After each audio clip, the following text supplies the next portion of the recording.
Hey Internet, I'm Chaz. And I'm Dan. And this is Wine is Serious Business. We don't know what episode this is. Don't know. Back with 2 more Pinot Noirs from Oregon. We've been on a roll with that lately. Normally I'd feel that was kind of boring, but this is kind of our zone, and we know that's what you guys like to hear us talk about, so we're going to keep going with it. Right. But we got 2011s. You're going to have to deal with it. There's still a lot of them on the shelves. Chaz is an example of the mindset that you should not have, where you're only going to drink 2012s and nothing else. I want the juice. I want alcohol. I want fruit. There's still a lot of 2011s out there. There's still some that haven't been released yet, so don't be afraid of checking them out. These are 2 entry-level bottlings today by producers we both respect, and that have like much more expensive bottlings, like really running up the scale. I've had some that I feel justified, some that I wouldn't pay that price for, but they, you know, it's nice to try these entry-level bottlings again, just over 20 bucks, and see what they offer at this level. Just poured the Adelsheim. Yeah, so. Yeah. Yep, one of the older estates in the valley, like one of the original few.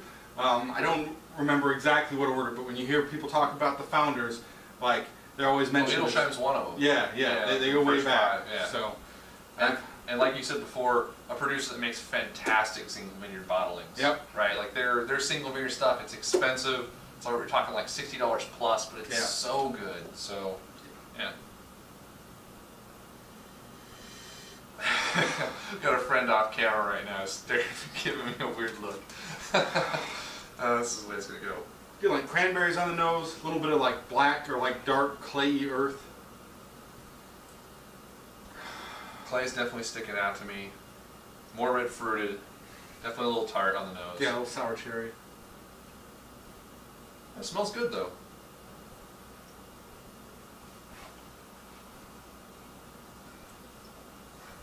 That's really pleasing. Yep, nice clean on the palate. Very acidic in the finish, right? Yep. Like sort of drop. It has really good flavor initially. Has some, but with the way the acidity kind of comes on the finish, kind of drowns everything out. Let me take a couple more sips of it and get it really on the palate.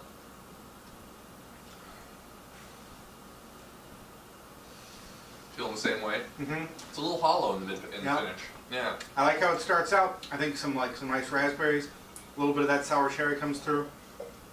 Tastes a little green to me late, honestly. Yeah, like it's light, kind of acidic. Mm-hmm.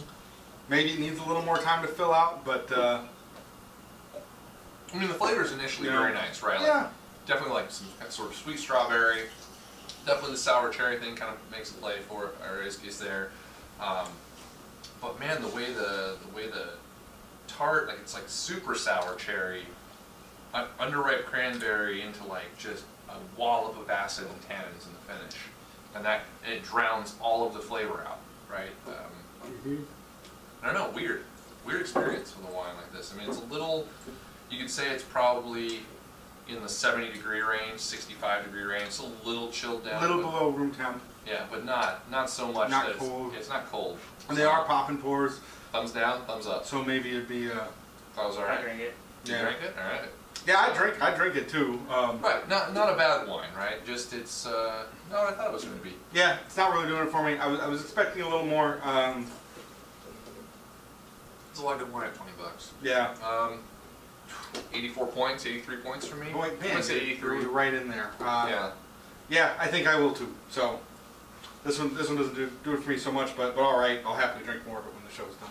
All right, so next one. Next one, this is Evening Land. In contrast to these guys, these are pretty new.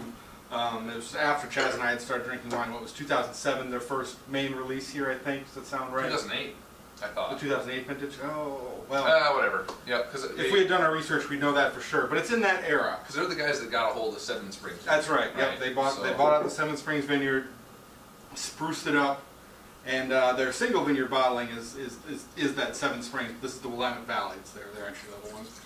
So I wonder what the Willamette Valley bottling is. Like if it's stuff that didn't make the quality cut, you know. I don't know. I bet it's got some Seven Springs fruit in there. Oh, definitely. Yeah, we've had previous vintages of this on the show. Not all of them, but I know we've done it before.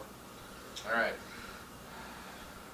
Color's a bit darker. Definitely not as clear as the Adelsheim. Adelsheim was very clear. So.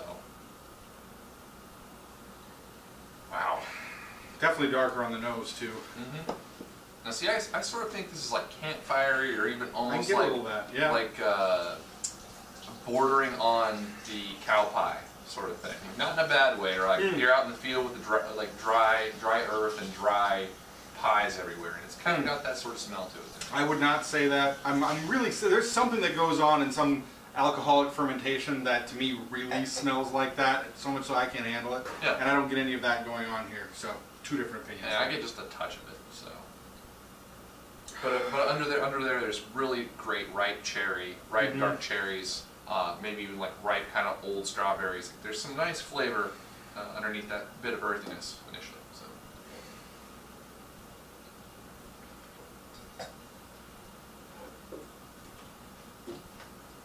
Way gentler on the palate than the Adelsheim. Yeah, nice. This one's got a really nice texture to it. Soft on contact, kind of silky, right? It's got a little bit of weight to it, but it stays soft all the way across. Flavors are a little straightforward. Definitely leaning more towards like the tart fruit flavors, tart red fruit flavors, raspberries, cranberries. Less of the cherry, like ripe strawberry that you're kind of like getting on the nose. Like it's definitely not. At least for me, not the same on the palate than you would think on the nose. I'll agree with that. Yeah, I'm getting a little bit of tart fruit. Everything stays definitely pretty light. There's some good acidity in the end. Not a lot of tannins going on here. Like they're present, but barely. Just barely. Definitely on more sips, they kind of sort of stick to the gums a little bit, but yeah, initially, like this is definitely an easy wine to drink. The Adelsheim definitely has some harsh edges. This one is just, I think, yeah, wine drinkers or inexperienced wine drinkers would easily like this wine. And I like it more as I drink it faster too.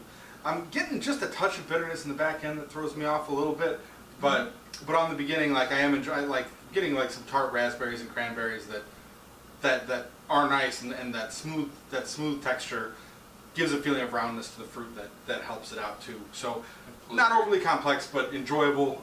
Right. 87 for me. Yeah, solid. I think I'm going to completely agree. I was going to go 80. Yeah, 87 points. So you're going to go higher or lower? Just a touch lower. Okay. I would say 86 plus, somewhere in there. Like it's nice wine, and at $20 I would never be scared to buy another bottle. Like sure. It's nice. But yeah, that's it. So. Yep. So straightforward. No superstars tonight. Right. But good wine. But good to check in on, and like we said, both these guys do make some awesome stuff in their upper tiers too. I think always worth checking out. Question of the day. Okay, so I have a question. It's formulating in my brain right now. Basically, during the wintertime, most people either stay indoors, they go snowboarding, whatever. I have stopped snowboarding, I've stopped skiing, stopped all that because I'm worried about injuring myself for running. But what do you do during the winter? We're like in the coldest part of the season. For me, I stay in and play games. I nerd out. So, what do you do during the winter? Yeah, I like to do a little bit of snowshoeing. Now, lately I've been skiing like once every other year or something like that. But yeah. I'm only running outside. Like I run a lot, and I'm only running outside now once a week. Sure. Because I've only got enough like cold weather gear for one day. Oh, I don't right. feel like going out.